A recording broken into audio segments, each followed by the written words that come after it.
Pwede ba hadlangan ng ating bansa sana yung mga hakbang na ginawa ng ICC? Paano hadlangan kung sila mismo ang nag-cooperate? Yun lang yun, ha? So, hindi natin siya hadlangan. For example, the Philippine punta ang abogado ni President Duterte sa Supreme Court. We'll go to the Supreme Court to question the arrest. Nag-file pa ng mga habeas corpus o ganon. Kung nasa Pilipinas pa, yes, walang problema. Kaya natin, kaya yan. But pag nasa ibang bansa na, the Philippine Supreme Court cannot or has no control to the ICC. Because the ICC is not part of the Philippine Supreme Court. The Supreme Court cannot question na, ay, illegal yung ginagawa ng ICC, hindi pwedeng gawin yan. Kasi the Philippine Supreme Court is separate from the ICC and the ICC is not under the Philippine Supreme Court.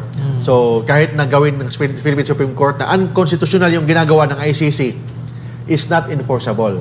Bakit? Kasi ang ICC hindi naman sakop or under yung ICC is under naman ng Supreme Court.